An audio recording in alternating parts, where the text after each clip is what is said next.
The purpose of today's meeting is we're doing this in anticipation of the bill that we're hearing on Thursday. It's become somewhat of a controversial bill, and it's gotten a lot of attention. And so what I like to do in this committee is make sure that the committee is well informed on the subject matter even before we hear the bill, so that there's less questions during the bill hearing, and you'll know the purpose for the bill. This will give you one day in between meetings to seek out people in your constituents to see what they think of this and let them weigh in on it. And it'll also give you a little bit of time to do some additional research or talk to some of the possible conferees before they get here. And then we'll make better decisions next week when we work the bill. And so with that, we're going to go ahead and start with a presentation from Research, Eric Adell. And you're welcome to sit there if you want, or if you want to go up front, you can.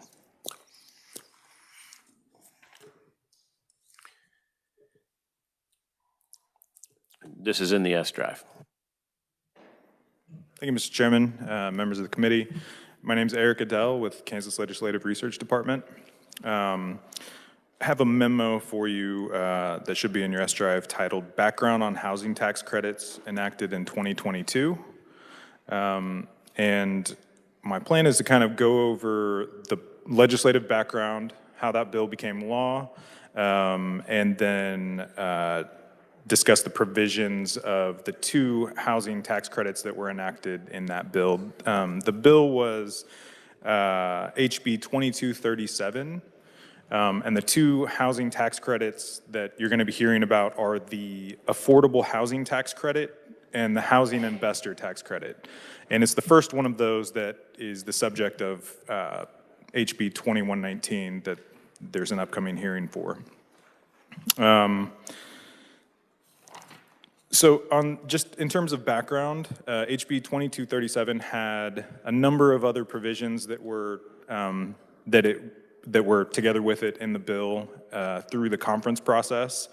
The original bill had extension of the Rural Opportunity Zones program, and then child daycare services assistance tax credit provisions were expanded, and then in conference, a number of provisions from other bills were added, and among those were the two housing credits, and then some credits related to preservation of historic structures. There was a new credit that was created, and then an expansion of the historic preservation tax credit. And then there were some provisions related to making funding available for residential and rural housing. And then the child daycare tax credit extension was included in that bill, but the rural opportunity zones provisions were not extended in that at that time in that bill. So the CCR was adopted in the House by a vote of 109 to 12, and in the Senate by a vote of 34 to 3. And the housing credit bills went through Senate, federal, and state affairs. They were both included in SB 282, and that version passed the Senate 33 to 4 before those provisions ended up in the bill that was in conference. And that bill had a hearing in House Tax. So those were kind of the two committees that were involved. And then in conference, it was Senate, Fed, and State, and House Financial Institutions and Rural Development. Those were the committees involved in conference. The total fiscal note for the bill that included all the provisions that I mentioned was $55.2 million per year in FY 2025. And of that, 28.8 million was anticipated for the affordable housing tax credit in FY 25, and then 13 million for the housing investor tax credit. So I'm going to talk about those two credits now, and just kind of hopefully help you to distinguish them. I'll talk about the affordable housing tax credit first. So this was established, again, beginning in tax year 2023, It created a credit against income, privilege, or insurance premium tax for owners of housing development projects receiving credits through the federal low-income housing tax credit program. So it was intended to be it is a match program. So people are awarded through competitive applications through the Kansas Housing Resources Corporation. They are awarded, their projects are selected to receive these credits. And so anyone that is receiving the federal credit receives a one-to-one match at the state level for that credit. The credit amount is kind of a bit complicated, but it depends on the income of the tenants that are going to be living in the housing. And also there is a rent test. So the rent has to be below a threshold for a particular area. And the income of a certain percentage of the tenants has to be below a particular threshold relative to median income for that area as well. So there are kind of different levels that the credit can be accepted at based on the agreement that is made with the Housing Resources Corporation. But roughly it ends up being either a 4% credit or a 9% credit in terms of percentage of the investment that's made.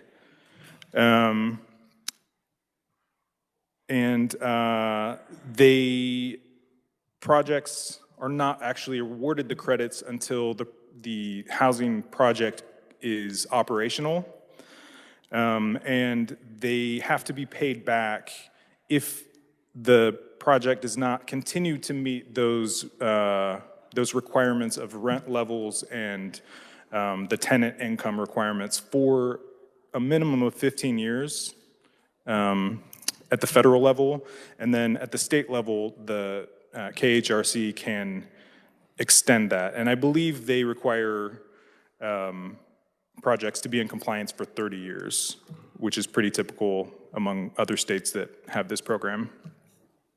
And so if at any time during that period the project is out of compliance, they're required to pay back any credits that they have received under the program. So again, it's a one-to-one match to the federal credit. The credits can be sold to investors. So this is a way that projects are financed.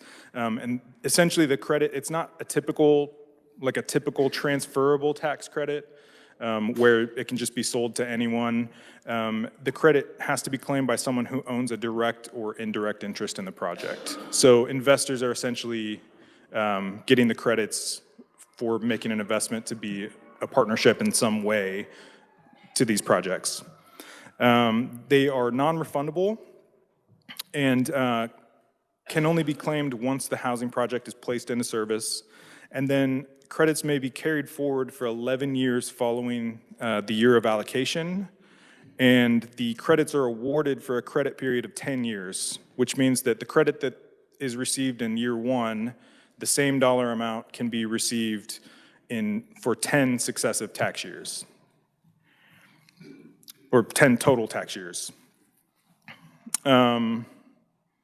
Credits get allocated 1 year in advance of when they may begin to be claimed, assuming that the project comes to completion. And with regard to the Kansas program, the first allocation of credits happened in 2023. And there have been credits allocated in 24 and most likely 2025 as well. According to the annual reports by KHRC, the allocated amounts so far are $25.1 million for 2023 and $25.6 million in 2024. And so far, no credits have actually been issued, is my understanding.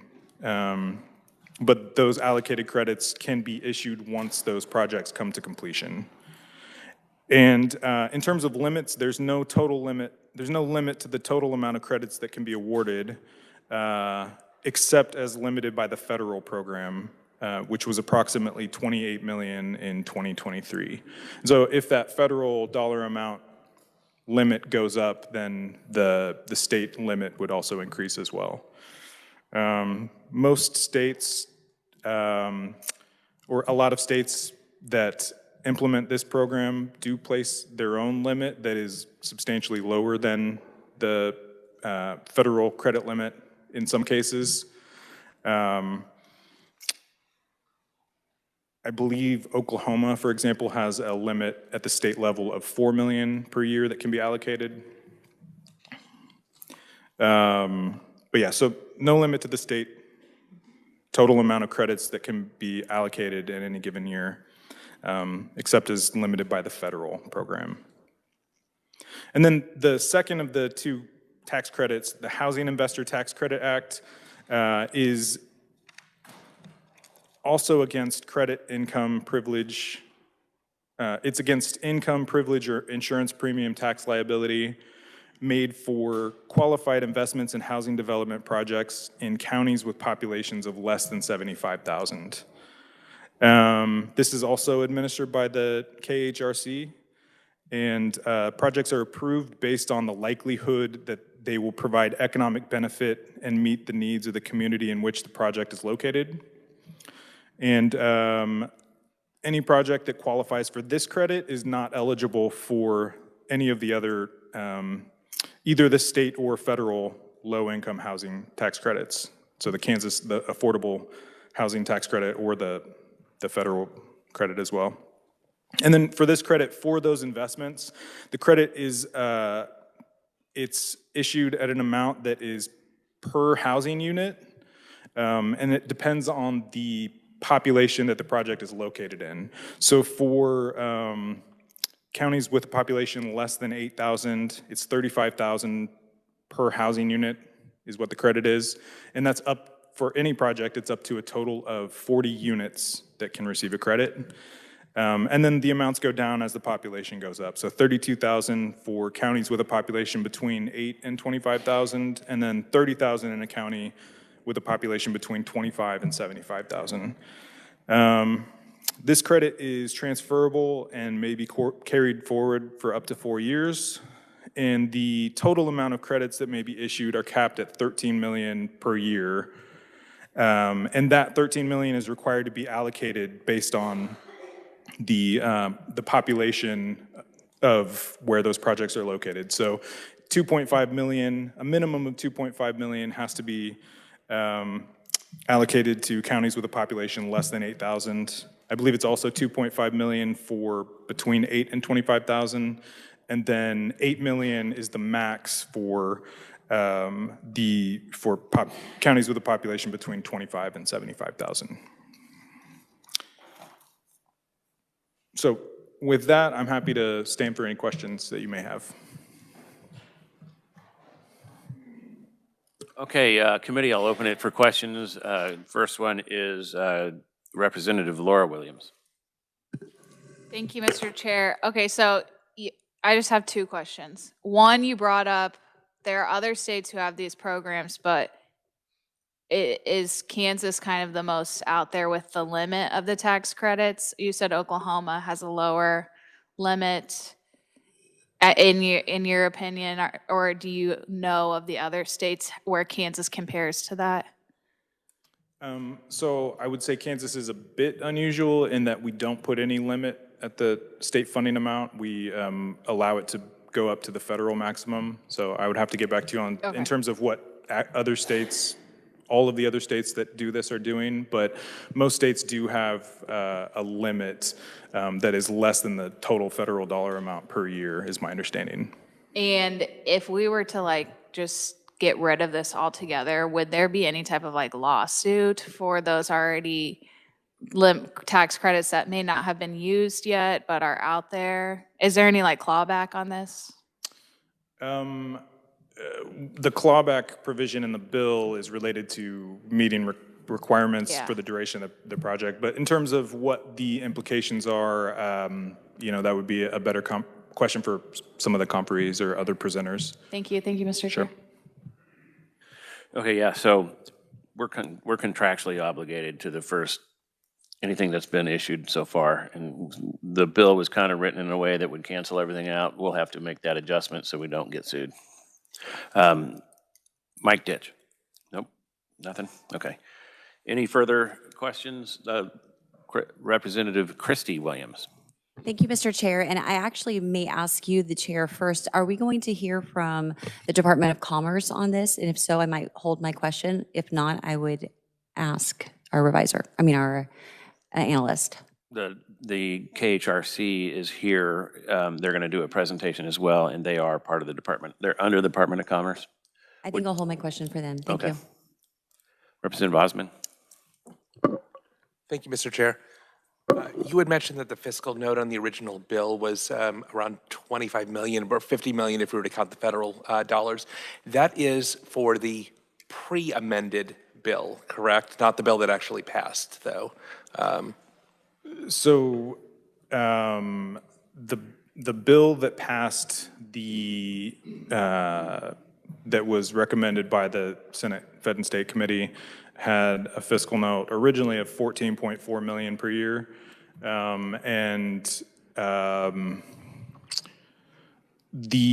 It doesn't really refer to the fact that these credit amounts are compounded by the number of years that they're claimed.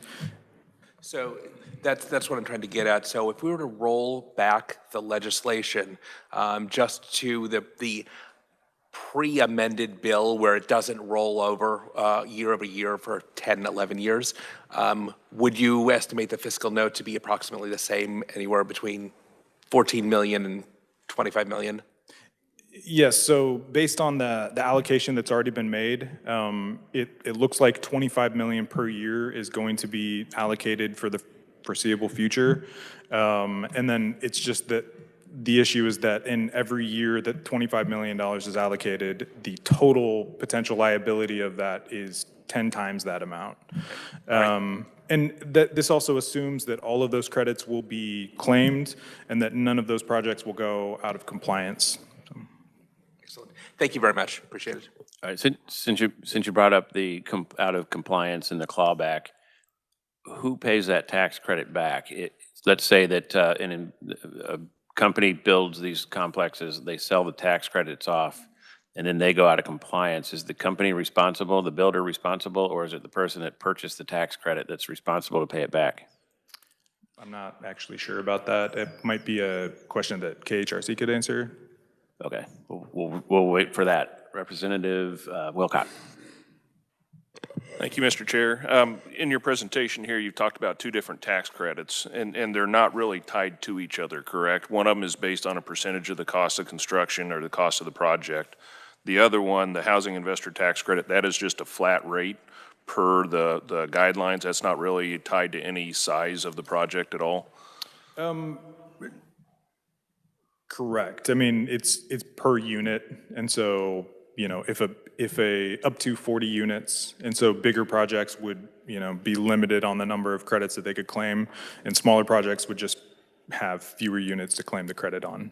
And just a real quick follow-up, but these are two separate credits. They're not really tied together. They were Correct. just included in the same bill in 22. Correct. Yeah. Okay. And the only thing that really ties them together is that if they can't both be claimed by any given project or investor. Yeah. Thank you. So this is what happens when you rush things at the end of the year to get them done. You put them all in the same bill and nobody really knows what the heck they're voting on. And that's when you get in trouble. So just the chair's opinion.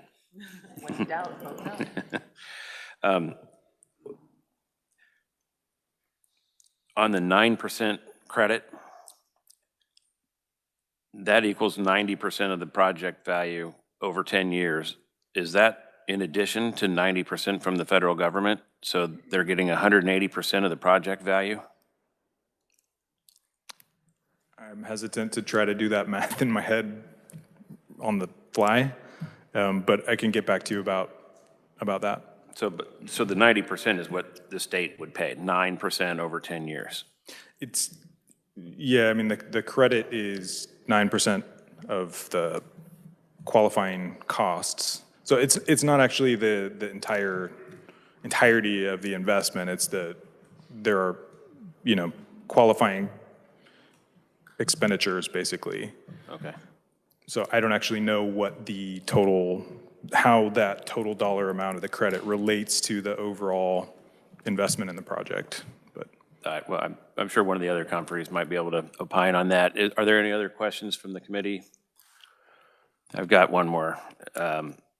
You said a certain percent of tenants have to be less than the median income and rent controlled. How much of these, like if you build a 100-unit complex, how many of them have to be rented to low-income individuals, and how many can be rented to just everyday people? So there's, I think, 3 different levels, and it's established by the federal program. And I believe the levels are 60% of tenants below something like 40% of the median income, or 40% of tenants below 60% of the median income. And then there's another level that I'm not sure what it is, but it's the 2 percentages are 60% at one level of income and 40% of tenants at another level of income. And then the rent has to be below, there's basically like federal table that provides the rent amount within a community. What is, there's a rent threshold that it's a certain percentage of the median rent or median house value per month. All right, thanks. And let's say that one of these individuals decides to work a little harder and make a little more money. Do they get kicked out, or do they have to stay poor to live in these things? They wouldn't get kicked out necessarily, but I assume it would change the composition of tenants within the community. So at any given time, my understanding is that the tenants have to meet that threshold. So if they were right at the limit and one tenant went above that amount, then another tenant would have to replace someone, or the next tenant moving in. But okay. All right. Any other questions? Thanks, Eric. Sorry to fire so many questions at you, but they're paying attention. Okay, let's see. Next up, we're going to have KHRC. Ryan Vincent. Welcome back to committee, and thanks for coming in. Okay. And we're just going to tee up my presentation here. Thank you so much for this opportunity to be here today. You just talked about a lot of very technical information and a lot of, we threw a lot at you there, and I have to commend Eric for coming in and taking on a very technical program. I'm going to take a couple minutes now in my presentation and start off with kind of the 30,000-foot update of where we are as a state on our housing resources that we are administering. I'm going to talk about how we've really built momentum going forward. And then I do want to take a few minutes and talk about the specific programs that you're all hearing about, because I know that's the focal point of the hearing on Thursday, which I will also be at to present neutral testimony. So I will go ahead and jump in if you're ready, Mr. Chairman. All right, just as background, Kansas Housing is celebrating 20 years of unlocking home across our state. We are a nonprofit, self-supporting public corporation that administers both housing and community programs. Years ago, we were actually part of the Department of Commerce, but now we are governed by an independent board of directors. Our mission is simple. We help Kansans access the safe, affordable housing that they need with the dignity they deserve. As far as stakeholders, it's everyone, you as policymakers, cities, federal government, but certainly lenders and realtors and community leaders and developers and people that live in homes, that want to purchase a home, that want to rent a home. Just a little bit more background in KHRC, I do want to remind you that we are governed by an independent board of directors that's volunteer, but they are appointed by the governor, they're confirmed by the Senate. We report regularly to you all, including the Commerce Committee, for hearings like these, as well as written reports. We are audited regularly at all levels of government and are accountable to you as policymakers. Our programs run the gamut, everything from funding homeless shelters and domestic violence centers to providing anti-poverty efforts, but we finance actual housing development, which is, again, the focal point of a lot of what we're talking about, with funds from HUD, with funds from the Department of Treasury. We run homeownership programs, we offer weatherization services around the state, And then we have a very healthy compliance department because we understand that if we're going to be good long-term investors in your communities, in your districts, that we are using the funds well, that we're using them in accordance with the rules that you all set, and that we are good long-term neighbors to the community. Now, going back, I'm on 20 years at Kansas Housing, and I, along with a few of the folks in this room, have been some of the lonely voices in the wilderness for many years saying we have to do something about this housing problem in our state. And what we saw was every time that housing problem became a housing crisis, whether it was a tornado in Greensburg, flooding in southeast Kansas, a mortgage economic collapse in 2008, or most recently, the COVID pandemic, then all of a sudden our housing problem that's become a housing crisis gets a lot of attention. We were trying to take a more long-term deliberative approach to this problem. So we worked with you all as policymakers, we worked with our communities, we worked with our stakeholder partners, and we had a year-long process where we did a housing study that was released in December of 21.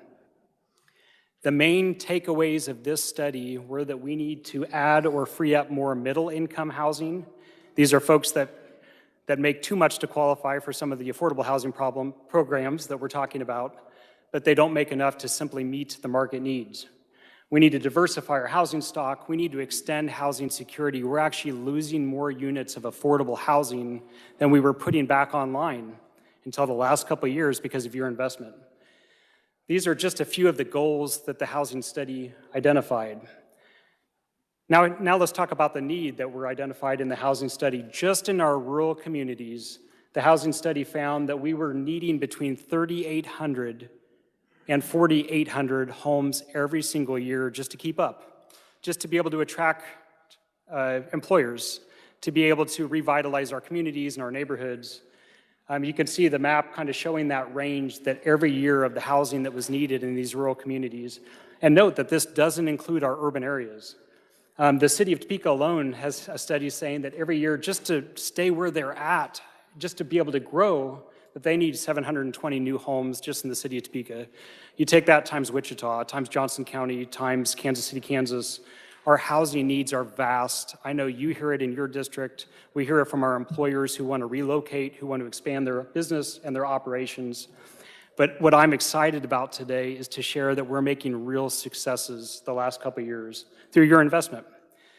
Since these new state housing development resources that I'll be talking about here shortly were passed following that housing study, in 2022 we had $62 million for moderate income or MIH program. We have the two new tax credit bills that you've been hearing about today, the Affordable Housing Tax Credit and the Housing Investor Tax Credit. Last 2 years, we received some additional revolving loan funds and some additional moderate income housing dollars. That's where we're at and what passed, but I'm really excited to report that we're making use of these new resources and we're doing it quickly with the partners, many of which are in this room today. Let's start with the Moderate Income Housing or MIH program. In 2022, we received $22 million. 100% of those funds have already been awarded. Almost 90% of those projects are already underway. Because folks, the simple truth is the housing is expensive. There's no getting around it. Housing development takes time. Again, there's no getting around it. But we're utilizing programs that were already in existence. We're utilizing a state housing finance agency that's already serving you all and our stakeholders. And we're already partnering with some of the great developers and builders and contractors around the state that are used to these programs. Of the $20 million in 2022, 100% have been awarded. 72% of those projects are already underway.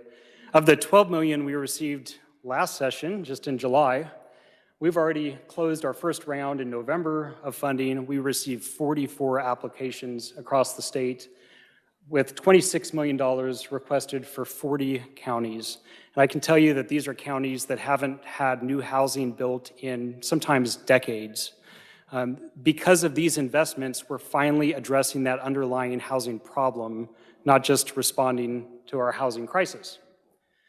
Turning to our next program, the Kansas Housing Investor Tax Credit that you heard about, so far we have awarded $36 million in credits since the inception of that program.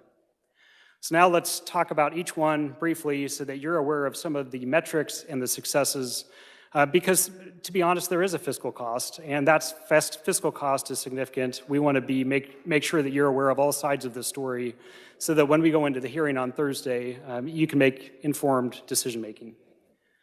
So the Kansas Affordable Housing Tax Credit, which passed in 2022, we were able to fund 2,200 new homes in 2023 alone. This doubled, if not tripled, the production of this one program in the state. It was historic. In 2024, 2,600 new homes. These are homes that pay taxes. These are homes where folks work, and we need folks to work to be able to work at our grocery stores, to be able to work at our restaurants, to be able to be good neighbors and be good students, and to be able to revitalize our rural and our urban communities alike. With this credit, there was no cost to the state for the first 3 years, and then it's a gradual ramp up for the next 10 years. I want to reiterate that for the last 2 years since this credit has passed, that millions of dollars and lots of construction activities have happened across our state with no cost yet to the state of Kansas. These projects are guaranteed to be built, so KHRC does not allocate the credit until the properties are built. And you as the policymakers can be guaranteed that there will be quality, affordable housing built in our rural and urban communities because of this program. Another big issue and a big success with this program is that we are now leveraging a public resource that has been underutilized for really generations in our state. For years, I've been coming to the state legislature and hearing, why aren't we using the private activity bond resource that is allocated every year by the federal government? Why is it being returned to the federal government? In 2022, we were able to issue one bond and 4% private activity bond deal for $5 million development. Because of the new Kansas Affordable Housing Tax Credit that you all funded, we've been able to finance 12 developments in 2023, utilizing $250 million in that federal resource for the state of Kansas. In 2024, 14 developments totaling $300 million are being leveraged because of this program. You can see a little chart showing that rapid increase. This has now become a very competitive program. It's a resource that's being paid for by taxpayers, and now it's being utilized and availed of by the Kansas taxpayers. So next, let me segue a little bit to just a map that shows the great but the limited impact that we had across our state in 2021 before these resources were passed. And you can see how few counties were even covered.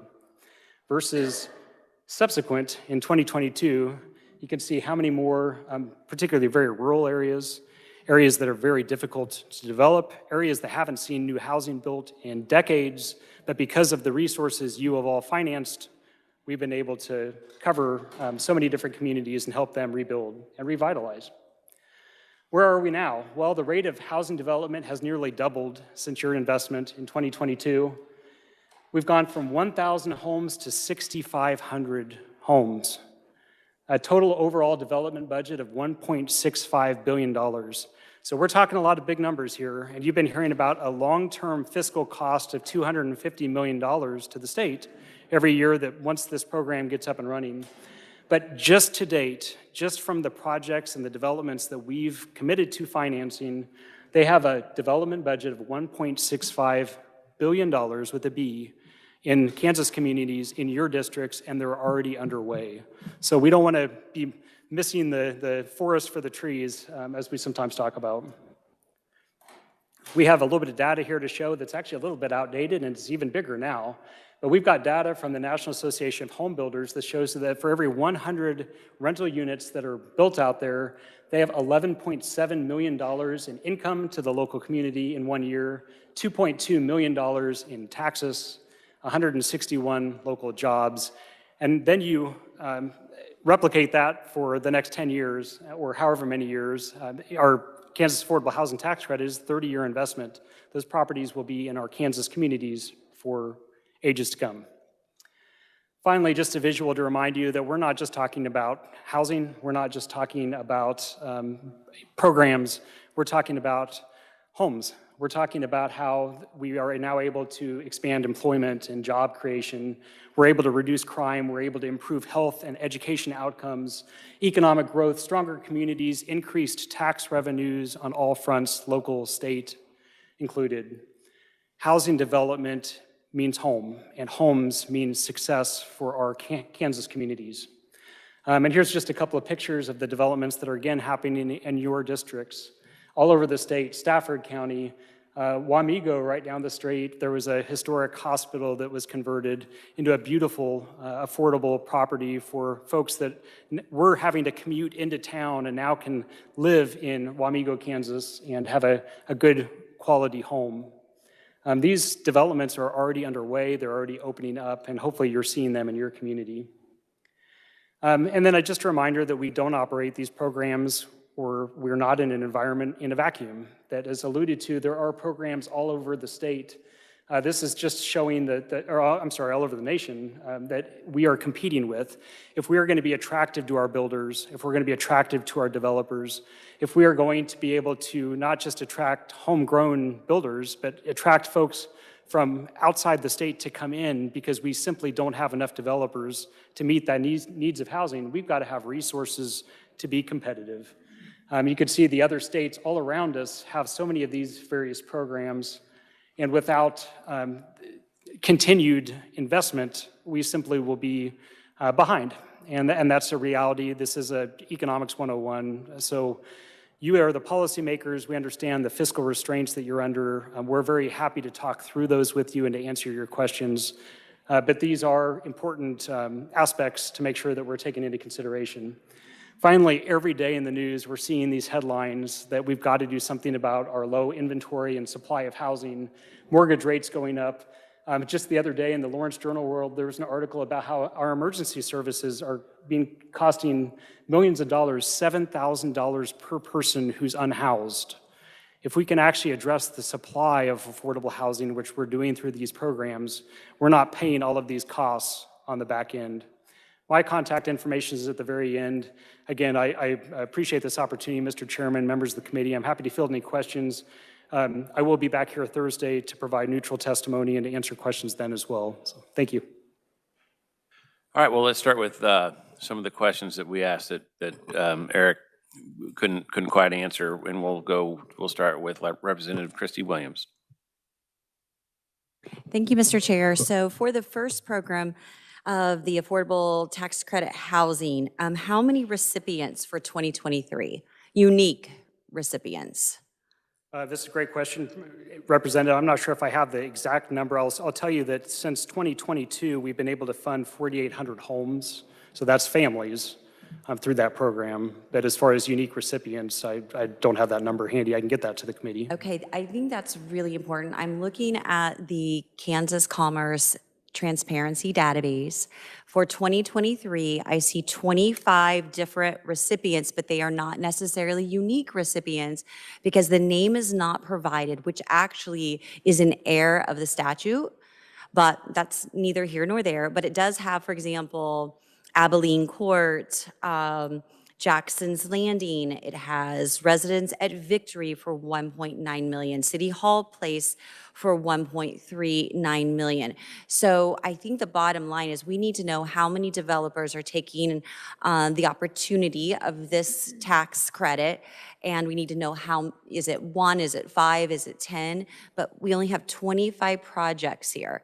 So if there are 2,200 homes in 2023. They are not listed on this. Would it exceed $25 million in 2023? I know no credits were claimed, but those would be the dollars that would have been available. Do you know that? So that's a thoughtful point, and the way that the credit works is that as the allocating agency, we allocate the credits to developers. Those developers sell the credits to investors, and these are local banks, insurance companies. So that's where that public-private partnership comes in. What you're probably seeing on the Department of Commerce's spreadsheet and data is that those investments are actually the legal ownership, the entities that are being awarded the credits. But we do, however, have more specific data that we provide this committee as well as others that are included in my written testimony. We've got links to the various reports that we submit. One of those specifically is the Kansas Affordable Housing Tax Credit Report. And if you look at the very last page of that report, there's a spreadsheet that for the last year shares how many awards we had, what communities, how many units, the type of housing, whether it's senior or family, a lot of those more specific data sets. So those are reported to the legislature. We can certainly work with the Department of Commerce if there's additional information that the department or the legislature would like included in that database, however. Yeah, Mr. Chairman, I think there's a significant amount of information that is not being, it's not transparent for us. If that's a 10-year program, that's $250 million. It's being transferred from one individual to the other. We don't know who those individuals are. And at the same time, we don't know, how many unique developers started this with the tax credit before it was transferred to someone else. And I think that does matter. If we're talking about 2,200 homes, it would have been great if it had been 2,200 Kansans that had the opportunity to partake of this. Instead, that is clearly not the case. Could you also speak to the housing investor tax credit or no? Yes, so that program as well is Okay. administered by Kansas Housing. And that's a $13 million credit that we've received since 2022. Okay, and so I couldn't find this online on the database at all. There were no recipients listed at all. How many recipients for that program? So that particular program, we've been able to fund 1,200 units of housing. But we don't know how many recipients. So that particular program, what we keep track of is who is, the way it's written is that it's for housing investment in qualified housing. Those developments that are funded through that, we can provide you information on the developments. And going back to, I guess, your original point on the Kansas Affordable Housing Tax Credit, when I say 2,200 homes, we know that those 2,200 homes are serving Kansans because they're units at properties across the state funded by these programs. So ultimately, the credits are purchased on the secondary market, and some of the conferees you'll be hearing from later can maybe talk about that process a little bit more. As far as who ultimately is claiming the credit, it's investors, it's banks, it's insurance companies. But we know as the allocating agencies that these units are being built in Kansas communities serving Kansans. Well, last comment, Mr. Chair, is I'm not actually overly concerned with who purchased or where they're transferred. That's not on here, even though it likely should be. But what I am concerned about are those initial investment dollars that are utilizing the program. And we don't know exactly. All I have is a list of 24 for the first program. 24 recipients. The name of the recipient is not included, so I do not know if it's 24 unique investors or not. There are not 2,200 different recipients here for the 2,200 units you're talking about. We only have 24 units that apparently equal 2,200 units. And so it is concerning because if we're really trying to target the average Kansan, I'm just wondering if they're getting the benefit when they try to purchase that home or if it's just staying in the hands of the developer. And hopefully we can get more information. Thank you. All right, so Representative Penn has raised his hand a couple of times, and we'll go to him in just a second. But on that note, when you have a housing investor tax credit of, you said 36 million, but let's say you give somebody $35,000 for building a home, how do you guarantee that that house is sold for $35,000 less than market value, or are they still getting market value for that home? So the way that particular, the Kansas Housing Investor Tax Credit is written, it's all based on the amount of housing investment that's placed. So it's, as long as there's evidence that the housing investment has been made on the front end, and we're going to document that with the Department of Revenue, there isn't a lot of guarantees afterwards. It's purely about ensuring that the initial investment is made, the housing is built or rehabbed, and then at that point, the way that particular statute's written, there's not guarantees on like affordability or on restrictive covenants on the properties like there would be, say, in our down payment assistance program. KHRC administers a first-time homebuyer program. With that program, for a 10-year period following an award, we ensure that that homeowner remains in the property or has to repay a prorated amount of that subsidy. Okay, so you're paying somebody $35,000 for every house built, and they're still selling them for market value. And then if that individual that bought it, if it increases in value over 5 years, they can take that. The state gets nothing other than property tax, which we're cutting anyway. And, you know, I can't speak for you all as policymakers and what the intent of that bill was, but I know some of the intent was simply to incentivize development, particularly in rural areas. We all know and we hear routinely, and again, the future conferees can probably share the difficulties of developing in rural communities, but there's such a gap that we're able to address through the Kansas Housing Investor Tax Credit as well as some of these other programs. If we can close the gap, if we can incentivize developers and builders to come to our rural communities, if we're able to get the homes built, then the hope is that we now have properties for future appraisals, because the challenge was that a home would be built and it would be immediately appraised for significantly less than the cost to build. So there was a gap that was leading to financing issues.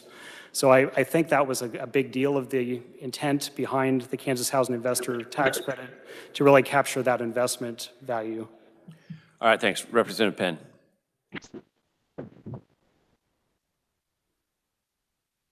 Hello?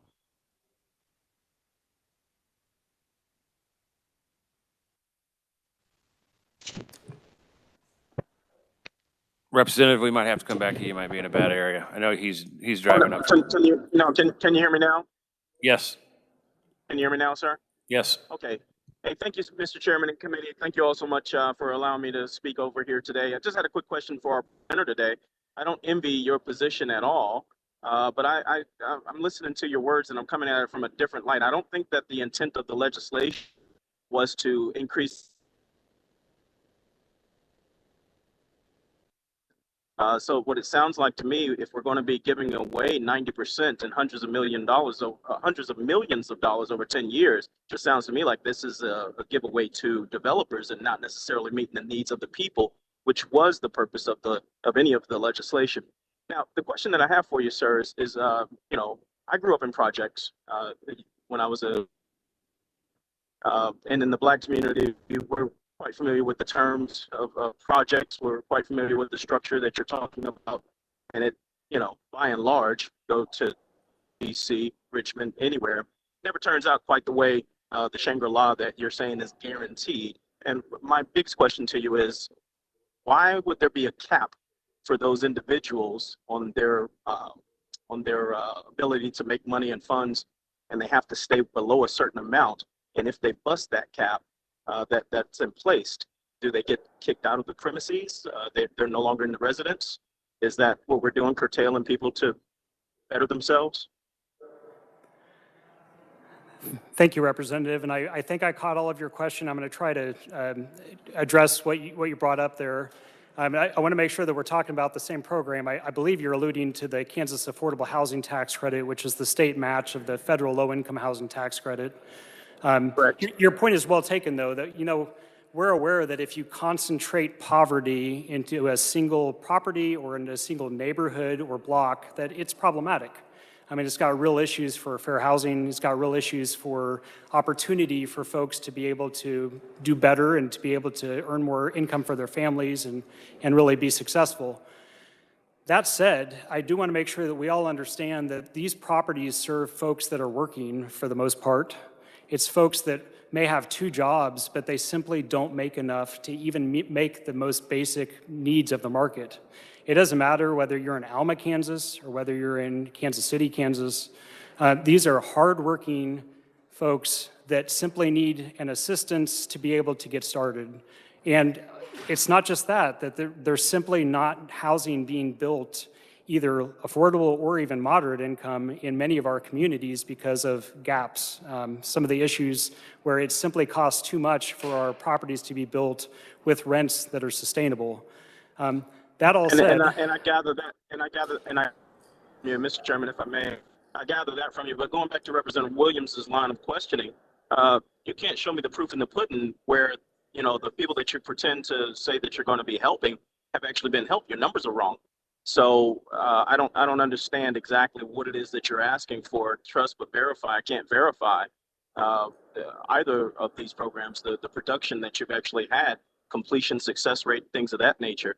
It sounds great, but in your testimony you said that, you know, if you do this, if you build it, they will come and will be able to make sure that they have tax relief, that they have good food, good health outcomes. Everything will be provided and given to them. I don't see how you can say any of that. I don't see any of that proof in the work. But what I do see is that there's, you know, a disincentive for those folks who may have 1, 2, 3 jobs. And once they hit a certain income level, they don't have the security of a house that you say that you're securing for them. The other question I have is over at your organization, the zoning for these particular housing developments, are any of them zoned in y'all's neighborhoods that your people reside in, that work with your organization? How many of them are going to be zoned there? So Representative, we're a statewide entity, so we live in and administer programs on behalf of the entire state. I will say that going back to your point about folks that are able to get a higher income, I want to assure you that they're not immediately evicted. It simply means that that unit then is no longer considered affordable as far as being restricted to that 40% test that you heard about earlier simply applies to the other units in that property. So no one is penalized for making additional income. You know, we want to see folks be successful, which was why we are so careful to place these investments in areas where folks can be successful. I got you. Just not in your backyard. Thank you, Mr. Chairman. All right, so let's move on to Representative King and then Clayton. Thank you, Mr. Chairman. A quick question for you. Would some of these projects be eligible for locals' sales tax abatements as well on the project? Representative, I believe the answer to that is yes. Some of the future conferees may better be able to speak about that, but it does take multiple sources of financing, and a lot of times these different programs will partner with RHID or with some of those more local incentives as well. And then in addition, they would be property tax abated as well then for a period of time? Potentially, yes. And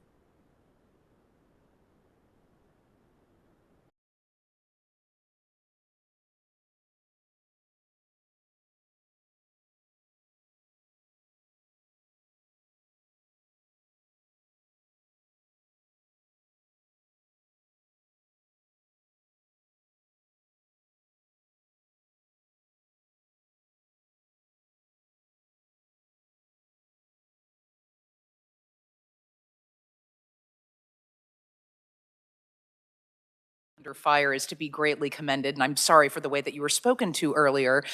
I have a question. So I've been here for quite some time. I can usually tell when the wheels have been greased for legislation, and I know how to count, and I wasn't born yesterday. It is my guess that the Kansas Affordable Housing Tax Credit will probably be repealed, at least in some way, shape, or form. So can you tell us, in the event that that is repealed, how can we do some good? How can we do the most good to actually help folks? So let's say that that bill passes. It certainly seems like it will. So what can we do to help in the future? What would your suggestion be?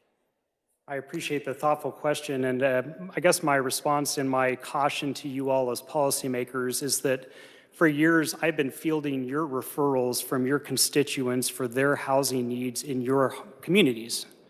We know that the need is vast, and it's a bipartisan need, it's a bipartisan issue. Everyone recognizes that the need is this much and the resources down here. We're finally making historic progress to close that gap. I would caution you to eliminate that progress entirely. I understand the fiscal constraints. I think that there's a lot of folks in this room probably that can work with you all from an advocacy side to find what that level is. But ultimately, if we are to continue to make progress in our state and include our ability for our employers to build up their businesses, we've got to have real resources. If we entirely get rid of the Kansas Affordable Housing Tax Credit, our production will go back down to maybe 1,000 homes a year as a state versus the 4,800 that we've done in the last 2 years just with that program alone. These are homes that are renting for hundreds of dollars per month below market value for the next 30 years. So if we want folks to work on our gas stations, if we want folks to work in our grocery stores, we've got to find some way to be able to get safe, affordable, quality homes around the state for them. Thank you. And many of those homes are actually in my district, and so I thank you for that. Thank you for being here. Thank you.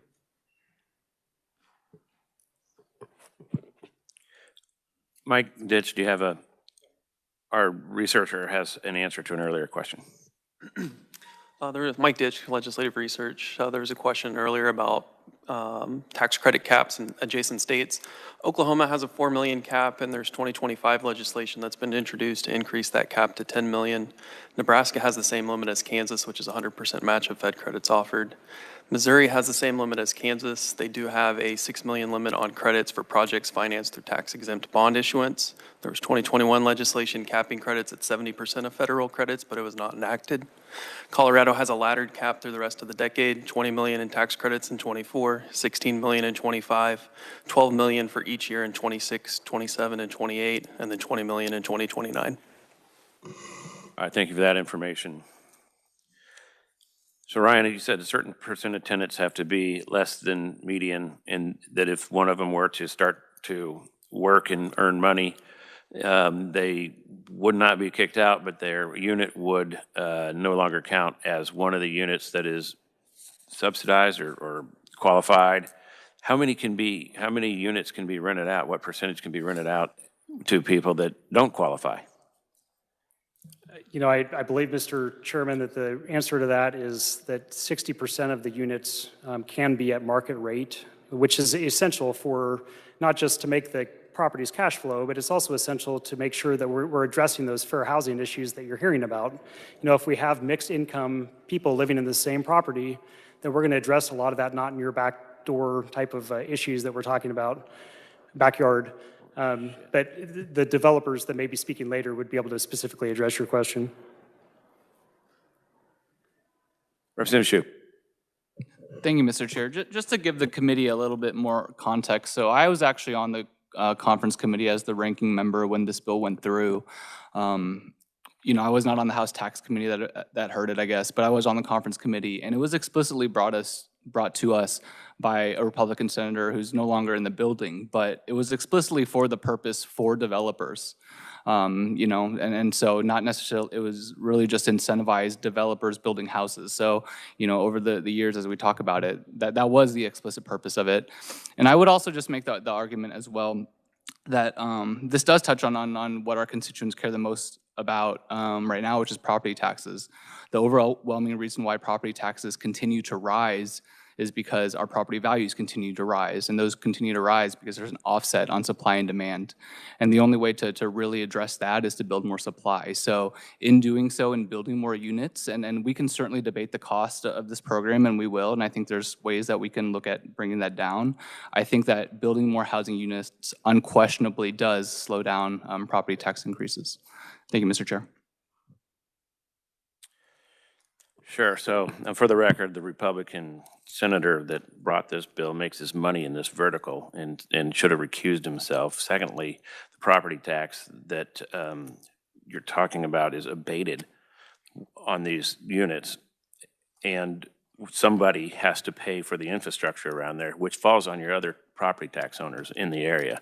And so I don't know that that's the proper argument on it. We'll go with anybody else? Representative Wassinger. Thank you, Mr. Chair. How do you define affordable housing? What are the parameters in that? A great question, Representative. So generally, you know, it's based on kind of the HUD income standards, which is 30% of your income shouldn't be going to, more than 30% of your income shouldn't be going towards your housing costs.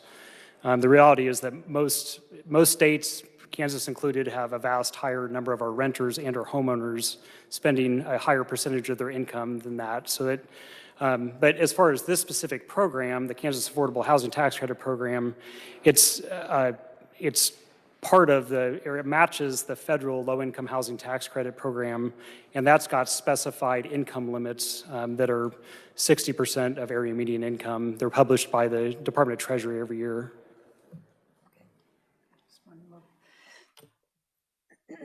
Excuse me. Now I've forgotten it. Thank you, Mr. Chair.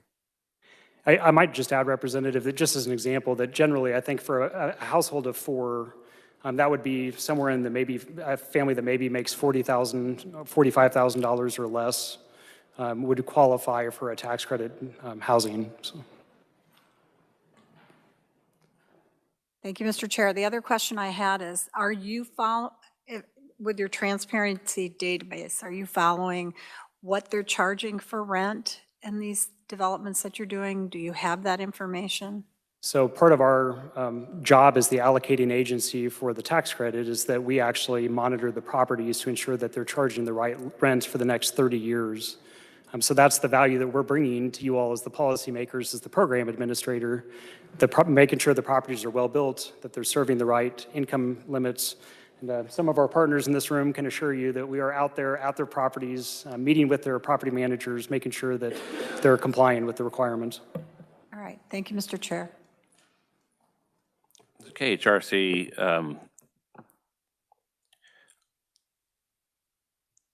it's funded by the state, but not owned by the state? I'm sorry, I missed the beginning of your question. Your organization, are they funded by the state or are they owned by the state? So Kansas Housing is a public corporation which is statutorily created. We are primarily funded by federal fees for services. So we have contracts with HUD. We draw program administrative fees for, our housing development programs. The only state-funded programs are the ones that we've talked about here, and those programs have very nominal fees that are just covered through those programs. So we don't actually receive any appropriations from the state of Kansas for operations. All right, for the last question today, since you're going to be coming back Thursday, Representative Turk. Thank you, Mr. Chair. Now, I'm combing through your data here, and I have a simple question. Of those that are currently utilizing this tax credit, the units that they built, are they only apartment complexes, or are these other structures, like duplexes, single-family homes, whatever? Who qualifies and what is currently being built? Another great question, and to answer your question, it's primarily multifamily apartment complexes. Depending on the location, depending on the project, we're able to do some duplexes, some smaller kind of cottages type housing. And again, going back to our housing study, we know that a diversity of housing stock and product is important. We try to be aware of that, our developer partners try to be aware of that, and we try to respond to the needs of local communities on that. So that's the root of my question. I agree, diversity in options is needed. You have that data, right? You can access that. You can say, I've got 100 apartments, I've got 5 duplexes, I've got whatever, right? You have that? Yes, and it's actually included in the reports that we submit to you all too. And so our written testimony, there's links. It's here somewhere in this testimony. You're just telling me come deeper? Is that what you're telling me? Okay, I can do that. Appreciate it.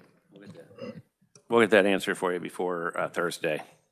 All right, Ryan, thanks a lot. I know this was a tough room today. It'll probably be tough again Thursday, and I admire you for coming before us.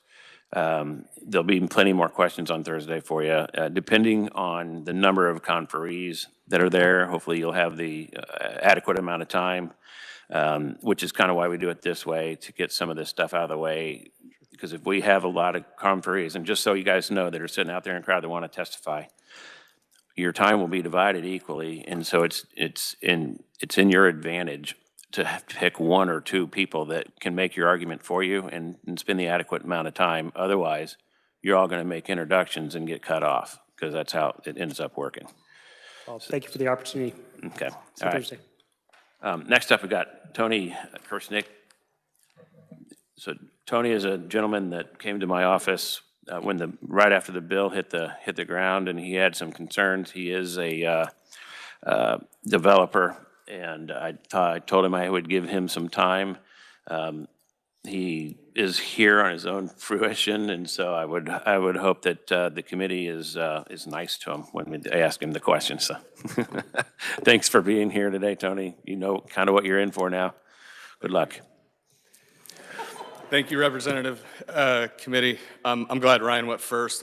There's no way you guys have any arrows left, so I'll make this brief. I'm going to talk a little bit more about the data, and if you don't mind, Mr. Chairman, I would like to clear up a couple of topics that I think would help everybody for or against this change.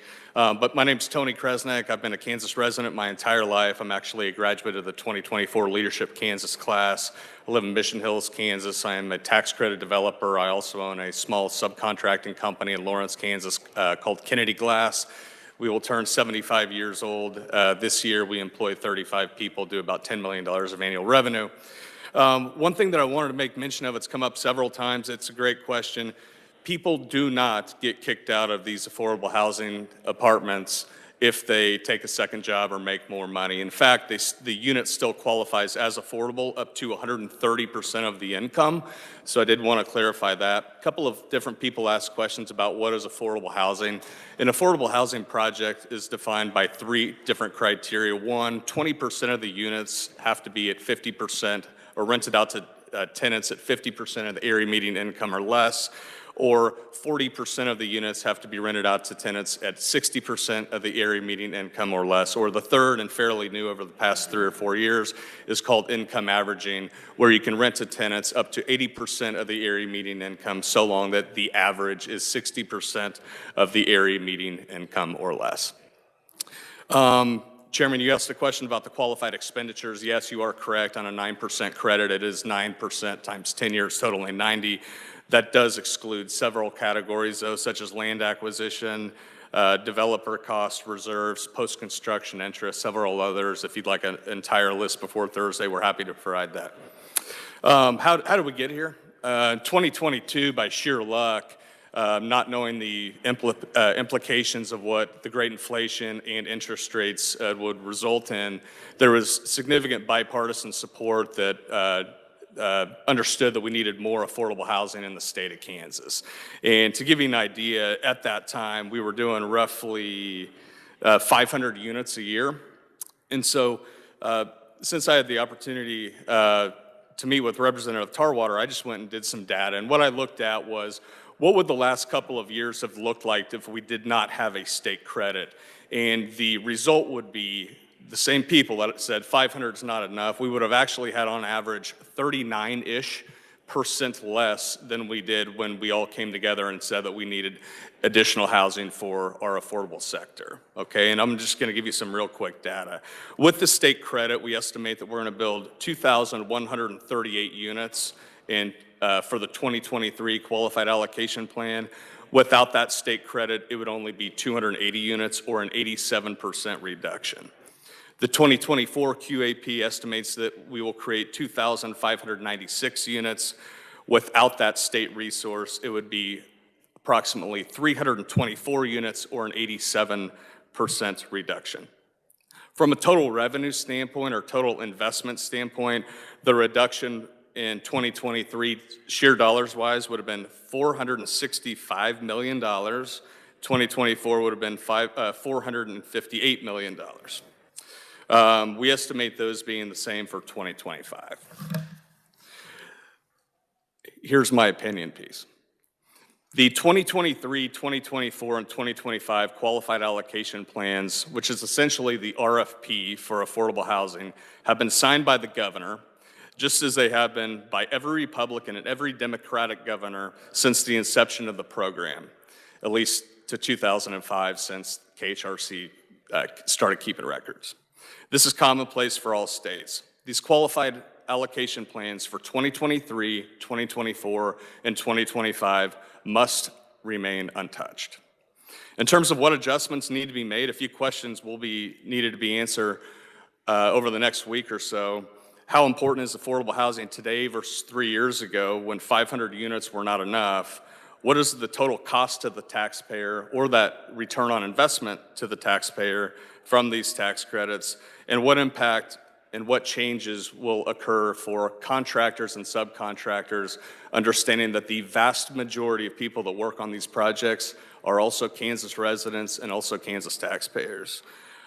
Greatly appreciate the opportunity to be here today, including the contracting community as well as the affordable housing community, and we look forward to figuring out what's best for Kansas in terms of these programs over the next week or so. So thank you very much, Chairman, and I'm happy to answer any questions. All right, thanks for that information. So just I understand where you're coming from as far as the past programs. We've got 3 years worth of RFPs that have been out. There's been, what does it cost you to prepare a bid for this? Like the 2025 that hasn't quite been awarded yet, but there's, the RFP is closed. They're going to start looking through everything. What's it cost an investor to go through the process? I did, the math I gave you is very, very close, right? I also did the math anticipating this question. I bet you if this 2025 QAP was thrown in the trash can, you'd have $20 to $30 million of damages that are being sought after. On an average 9% deal, the amount of money spent or incurred, which is also important, can be all the way up to $100,000. On these 4% bond deals, it can be $250,000 per project. And again, the 2025 QAP, that is extremely important to remain intact. That was signed into office. That was signed by Governor Kelly on October 17th, 2024. So far, these tax credits, there's been 3 years so far. Mm-hmm. And that totals $75 million. But that's times 10. So the state has, in a sense, spent $750 million. If you include 2025, that is the correct approximate number. They have not issued any credits yet, but without net present value, that would be the totality, approximately. And then the feds have spent $750 million. So $1.5 billion so far. Approximately, yes. And next year, if we continue this program, it would be another 50 million a year added onto that, so another 500 million. Can you repeat the question, Representative? So if we continue the program, it will continue to compound, and I believe the highest we would get to is $250 million a year being paid out at one point for the state, and $250 million for the federal. But it's for 10 years, and so what is that? I'm probably not the best to answer that question, but that is the estimate the way I understand it. Where would you say the dollars are more important to be spent, in the big city areas or in the rural areas? I think both are equally difficult. As you and I discussed earlier today, there's a couple of counties that are probably in a little bit different position than others. What I can say is whatever this reform looks like, and first and foremost, I understand that there needs to be a cap, if nothing else, so you guys can balance a budget, right? Look into the future. But if there is a reduction, whatever that number is, big or small, in my opinion, I think it needs to be left up to the Kansas Housing Resource Corporation to decide where those monies are allocated. All right, so any questions for Comfrey?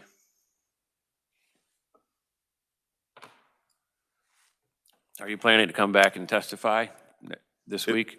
If you'll have me. All right. I'm not seeing any other questions for you. Again, thanks for coming in and thanks for getting in my ear early to cause this. I appreciate your wisdom on this. Thanks for letting me barge into your office last Wednesday. For those that are coming back to testify, we would like your testimony to be in tomorrow by noon so that we can get it all prepared for Thursday. And I would say that it would be to your advantage for most of you to be written so that and choose a few good speakers to make your case so that they'll have the adequate amount of time. What? I said instead of the bad ones? Well, sure. And you can bring them all if you want. It doesn't matter to me. So we look forward to learning more over the next 2 days, and thank you all for being here. We will adjourn.